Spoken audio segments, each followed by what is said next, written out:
The issue of Syria is dominating the international agenda. But we feel that we could be reaching a turning point, but it's unclear which way it's going to go. What do you think? You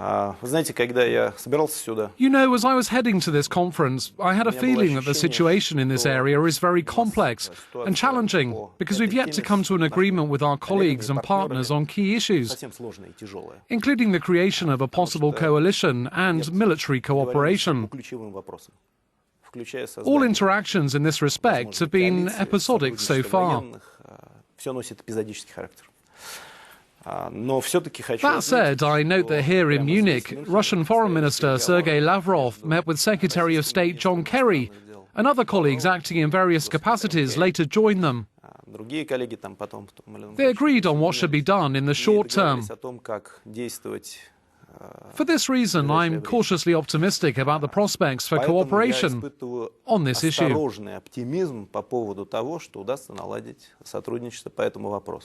Let me emphasize that this cooperation is critical, because unless we come together on this issue, there will be no end to the war in Syria. People will keep dying. The massive influx of refugees to Europe will continue, and Europe will have to deal with major challenges. Most importantly, we'll be unable to overcome terrorism, which is a threat to the entire modern civilization.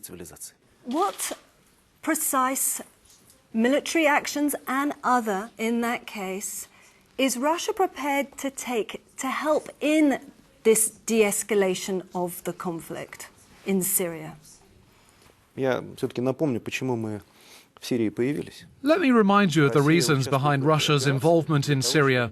The first reason that compelled Russia to take part in this campaign is the protection of national interests. There are many fighters in Syria who can go to Russia at any time and commit terrorist attacks there. There are thousands of them in Syria. Second, there is a legal foundation in the form of the request by President al-Assad. We will therefore take these two factors into account in our military decisions, and obviously the developments in the situation. What matters most at this point is to agree on launching the talks between all the parties to the Syrian conflict. Another important thing is to coordinate a list of terrorist groups, since this issue has been a matter of endless debates on who's good and who's bad. This is the first point I wanted to make. My second point is the following. I learned that Secretary of State John Kerry said that if Russia and Iran do not help, the US will be ready to join other countries in carrying out a ground operation. These are futile words. He should not have said that for a simple reason.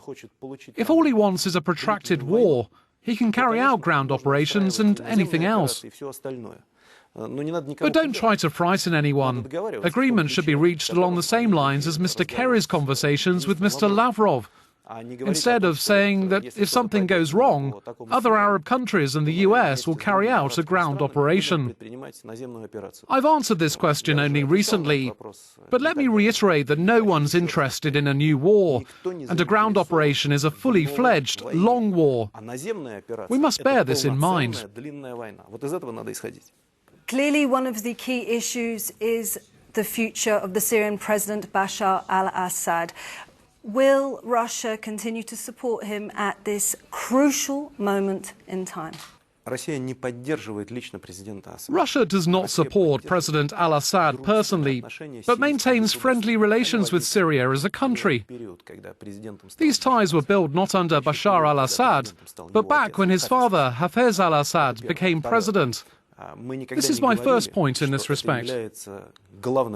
Second, we have never said that this is the main issue for us in this process.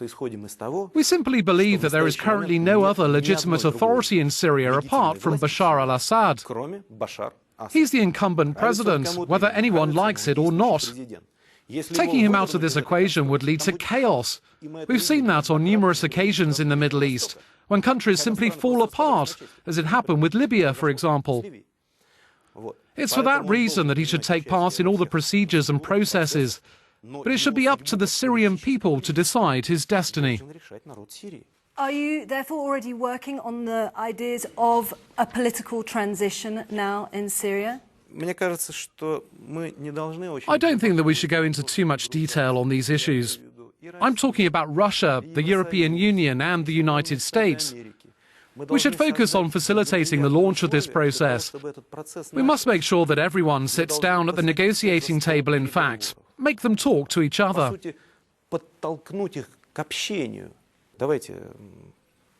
Let's be honest and recognise that it will be anything but simple given the parties involved. On one side, you have President al-Assad, supported by a part of society and the military, and on the other side, the other part of society, often representing different confessions. People who don't like al-Assad but have to sit with him at the same negotiating table. Nevertheless, they need to come to an agreement for the sake of keeping Syria united. I'd like now to switch the focus and look at the conflict in Ukraine. We talk of a frozen conflict there with, it appears, renewed fighting in the east. What can Russia do to bring about a thaw in that conflict, to bring an end to this conflict? Well, understandably, the answer here is somewhat easier than in Syria's case. It's not just because this conflict is not as brutal, but because there's a clear understanding of how to move forward by implementing the Minsk agreements. They should be implemented fully and in their entirety by all the parties. In fact, Russia calls on all the parties to do so, both those in power in the southeast and the Kiev authorities. It's not a matter of Russia having some disagreements with Kiev or mutual dislike. It would be fair to say that most of the provisions that were the responsibility of southeast Ukraine have been fulfilled. Most importantly, hostilities have ceased almost completely. Unfortunately, some action takes place from time to time, but not often. Finding political and legal solutions in keeping with the Minsk agreements has now become vital.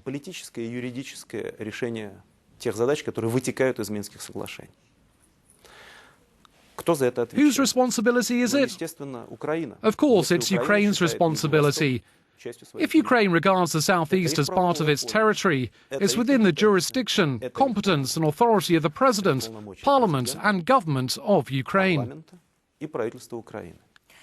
Obviously, one of the major sticking points in this for Ukraine, but also for the international community, is Crimea. Is the future of Crimea up for negotiation? No, there's no such issue for Russia. This issue was settled once and for all. Crimea is part of Russia. A referendum was held there. We amended the constitution. The Republic of Crimea and the city of Sevastopol are part of the Russian Federation. If you meet President Poroshenko here at the Munich Security Conference, what will you say to him? I haven't seen him, and to be honest, I haven't missed him. President Poroshenko is in contact with President Putin. There's no doubt that the main thing my colleagues should undertake is to do everything it takes to implement the Minsk agreements. It would benefit them as well as the Ukrainian state, which, no matter what anyone says, is a close neighbouring country for Russia. So the conflict in Syria, the situation in Ukraine has contributed to a real degradation of relations with Russia, with the EU and the US. Do you think a reset is possible? The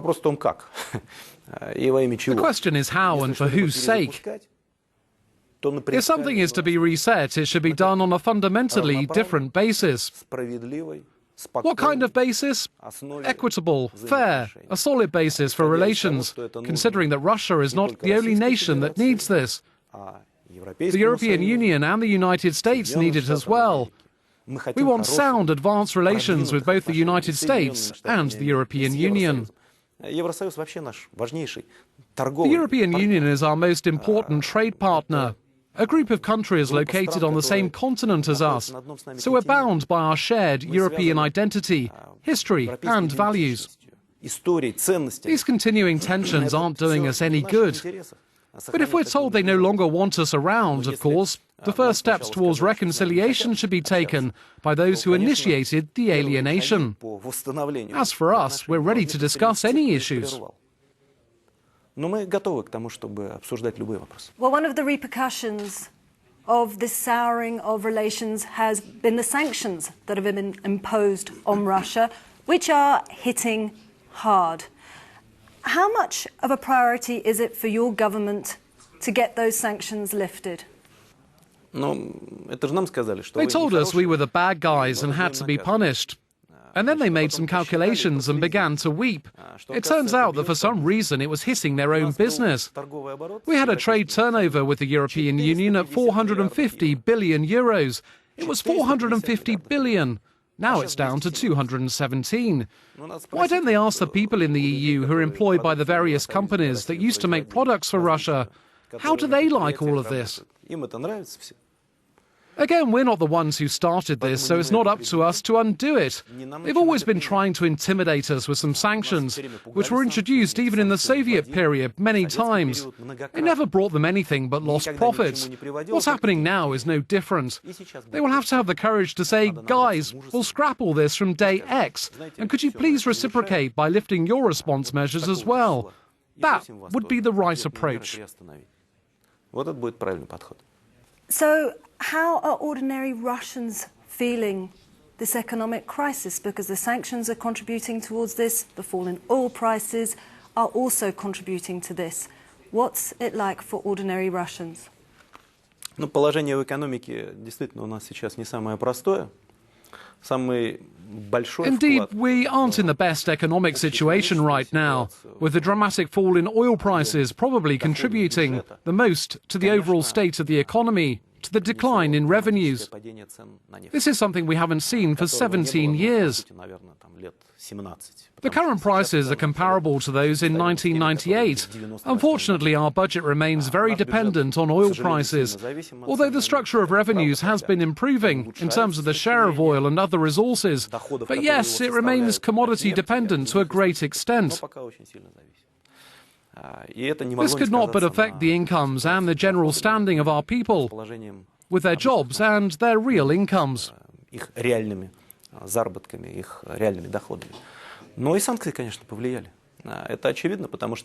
sanctions have had some effect as well. This is obvious since some of our companies, for example, lost the financing they used to have from European banks, which means they can't grow, some of them anyway. Therefore, in this issue, the economic situation is not the easiest. But there is also a positive effect.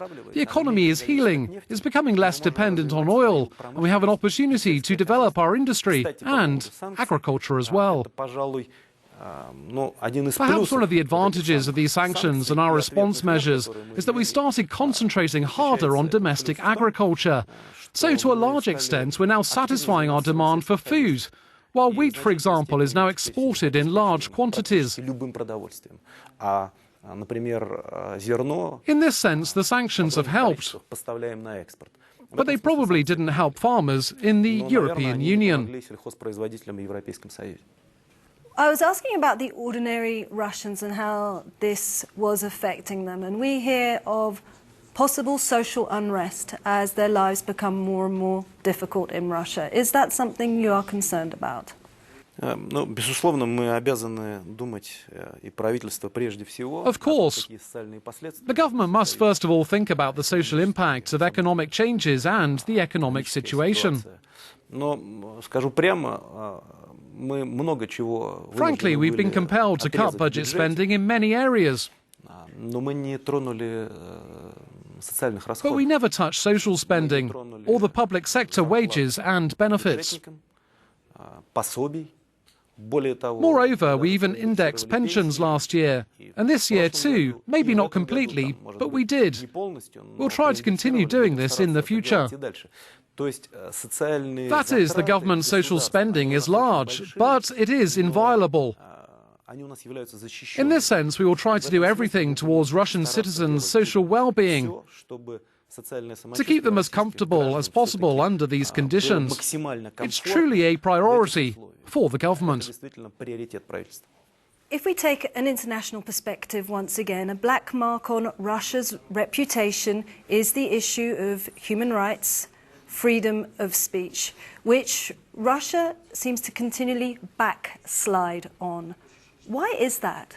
Мы всегда, я скажу так, прямо расходились в оценках того. To be frank, we've always differed in our views on the situation with the freedom of expression and the media in Russia. В Российской Федерации.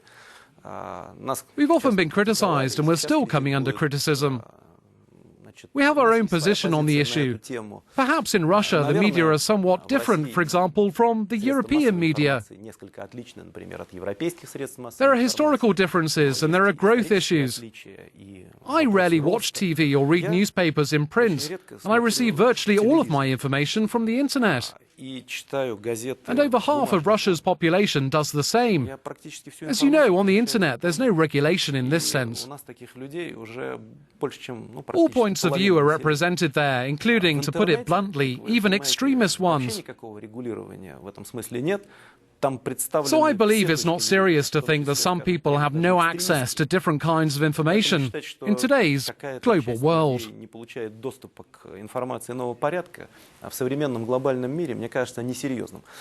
Yes, but also it seems that dissidents are silenced. In Britain, as you know, there has been the results of the inquiry into the murder of Alexander Litvinenko, which the inquiry said that it's pointed the finger at the President Vladimir Putin, saying that it was likely that he ordered that murder. Will you be pursuing the British government on this? There were talks of you suing the British government over this inquiry. You've mentioned some report by some retired judge in which practically every paragraph in each section opens with the word probably. Практически каждый раздел и абзац со слова probably. Ну что тут? What is there to comment on? В этой истории прискорбно только одно. What is regrettable about this whole story is that the British Prime Minister and the Foreign Secretary comment on a report that abounds in words like probably.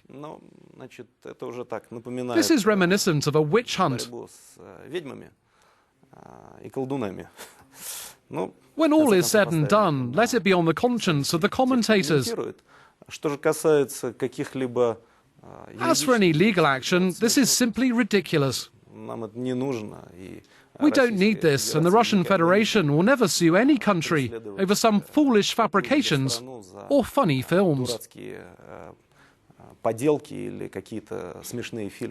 Finally, Prime Minister, you've held the post of Prime Minister and also held the presidency. So you've got an overview, a full perspective of the issues we've been talking about. But if I were to ask you for one of the highlights of your time in power, could you tell me what that's been? Well, there have been plenty. Both these posts are very serious and challenging. These 8 years of my life, and it's been almost 8 years, you know, it's this constant drive. As for events, there have been plenty, both in Russia, very good ones for me personally, notable, major, and sometimes tragic events, like the ones we've been talking about now, and international events. After all, we've not only argued and quarrelled, we've also accomplished a thing or two. For example, at some point we agreed on a new strategic arms reduction treaty. That was not bad at all. The document was signed. It is in force, it's being implemented, and therefore we can work together and agree on different things. We've had contact with my colleagues, including here in Germany, as well as in other European countries. We've dealt with lots of issues. All of this is remarkable and exciting. Maybe one day I'll talk about this in detail. For the time being, I continue working, and this work is interesting. Prime Minister, many thanks for joining us. Thank you so much.